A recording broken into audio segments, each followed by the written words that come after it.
There's a very famous, really scary phrase from Rudy Giuliani, who said, "The truth is not the truth."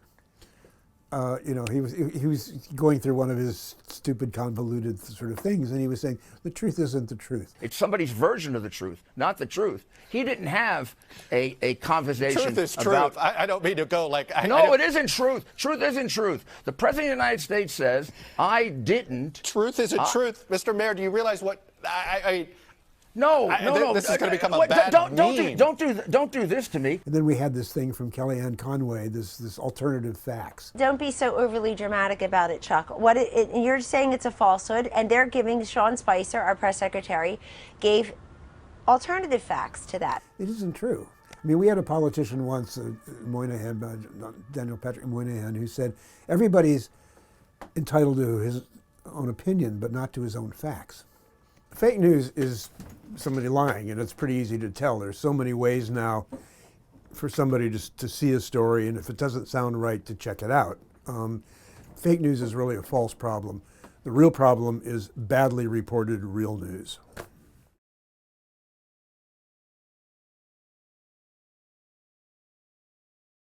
Well, no, he gave it a name, but I mean, we've had fake news forever. I mean, I started out as a reporter in 1842 in Arizona and working on a small daily newspaper.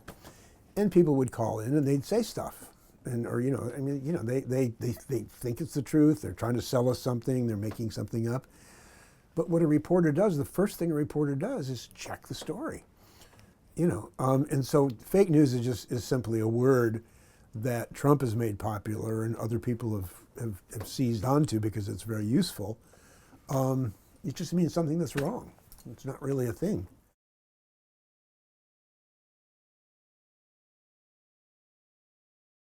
What has changed is that because everybody has such access, via the internet, via, phones, via so many different channels, to think they really know things.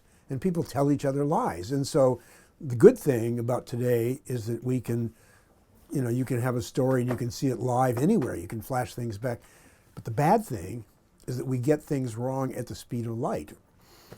So very few people take the trouble, if they hear something, to check it out. Does it make sense?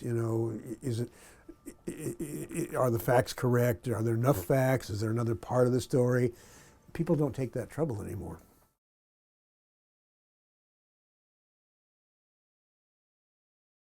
Trump's whole fake news thing is just simply a way of deflecting, what Hillary Clinton called the deplorables, which I call the despicables. It's a cult. These are people who believe no matter what he says.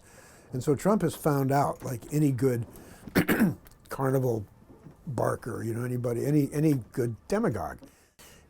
And so what Trump does is he just makes up his own reality. I mean, he tells 7, 8, 9 lies, total lies a day. And if a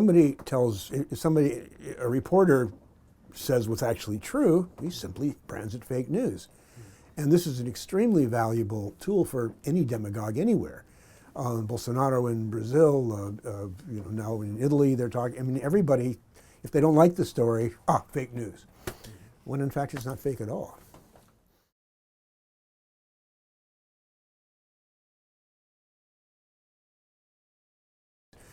People these days talk a lot in the news organizations, CNN, BBC, whatever. It's not anymore the organization itself. It's really the reporter or the photographer or the person. And so there are some very good journalists on a lot of news organizations. If you get a good reporter who is telling the truth, like a lot of people on CNN do, then you've got to demonize the organization. And so, this whole business with Acosta, Jim Acosta with CNN, Trump, everybody saw that famous press conference when he said, "You're a terrible man." And Trump banned him from the White House. Well, President, are you worried about indictments coming down in this investigation? Mr. President. I'll tell you what, CNN should be ashamed of itself having you working for them. You are a rude, terrible person. You shouldn't be working for CNN. Go ahead. CNN immediately went to court, and the court said, you can't do that. This is not your house. This is the people's house. This is, you know.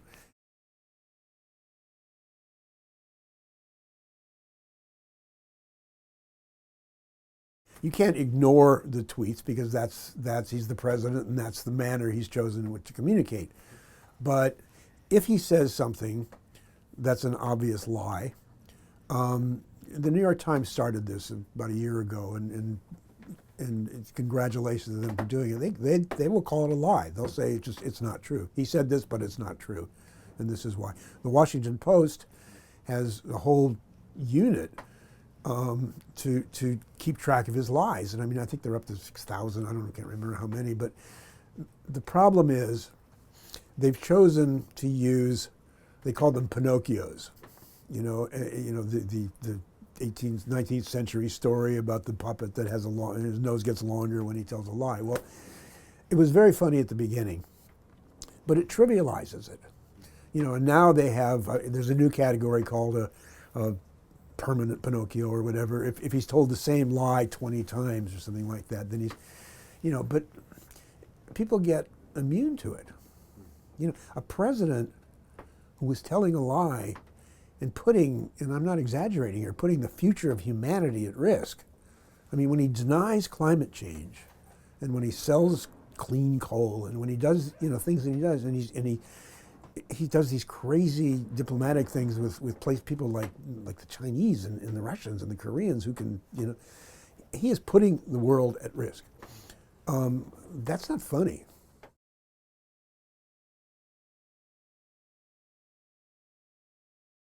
Right. Well, I mean, it gets back to the basics.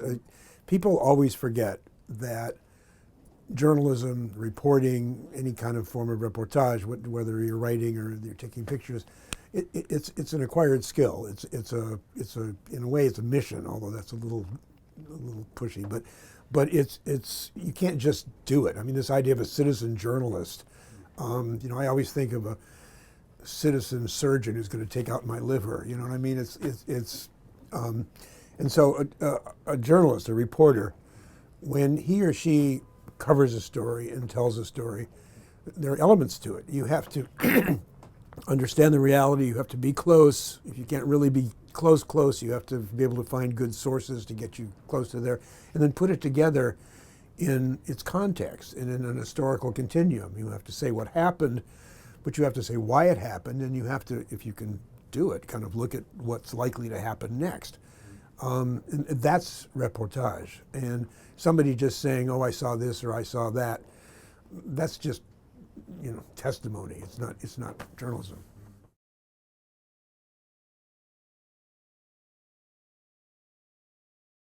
The problem is we have forgotten that the responsibility lies with the consumer, not the reporter. I mean, if somebody, when people criticize the media as though there was such a thing, the media, and people say, oh, it's all, I always think of a supermarket that's full of food, and somebody's standing outside with a pocket full of money, and he's starving to death because he doesn't take the trouble to walk inside and shop carefully and buy nourishing food. It's, I mean, if we can tell the story, and we can report stuff, and we can provide the images, and we can provide the background, but if a citizen, a consumer of news, doesn't take the trouble to actually listen to what's being said or read what's being said and check it, it's not our fault. My students in Arizona, they'll tell me something, and I'll say, what's your source? And they say, the internet. And I say, the internet's not a source, it's a delivery system. There's a big difference.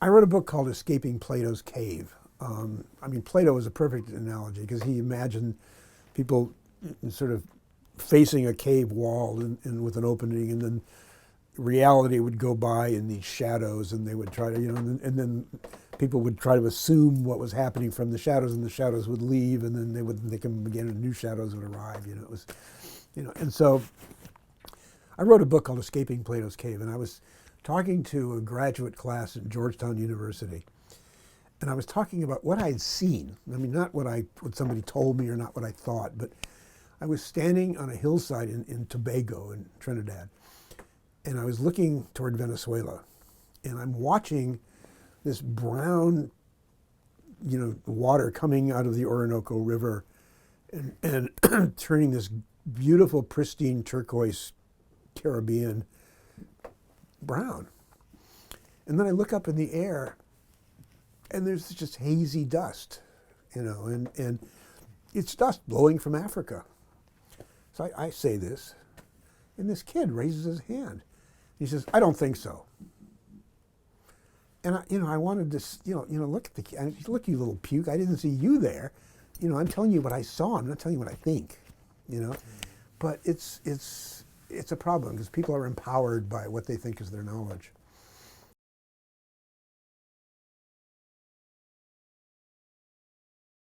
I mean, there's a great line, a Clint Eastwood line from Dirty Harry, the movie Dirty Harry, and excuse me, he says, opinions are like assholes. Everybody has one, and I mean, an opinion, if that's what you do, okay, if it's on the op-ed page, if it's an opinion, there's a value in that, but it has to be seen as an opinion.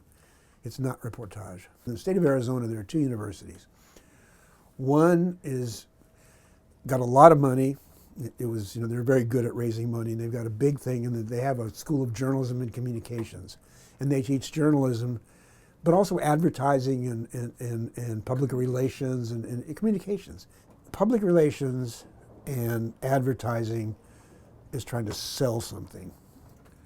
Journalism is trying to tell something.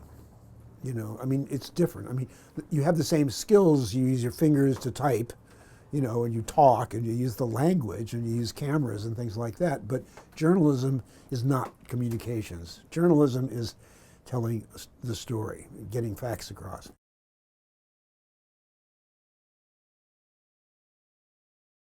News organizations now are run by money people who have never done the work. They have no idea really what we do. They use the word content. Every time I hear the word content, I want to kill somebody.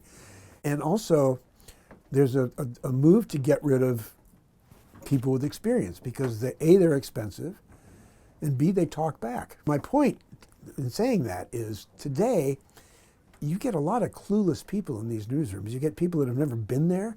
I mean, you listen to these people. They're pronouncing names they've never even heard of. I mean, they have no idea. They can't find these places on a map. They say, or you get people. That's how people get killed. I mean, you get people in the newsroom that say, well, you should go up this road.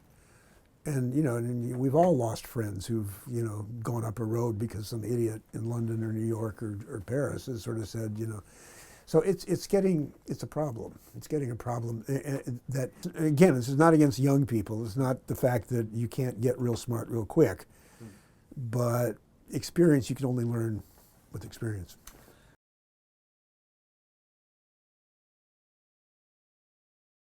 Something that I always tell my students and tell everybody about this, the first thing any consumer of news has to do is triangulate. You start with one source that sounds pretty knowledgeable, then you find another source, hopefully from the mainstream, from an organization you can identify, and then you look for a third source that kind of amplifies it. And if it's like a tripod, if the story rests on 3 legs, you can start to believe it.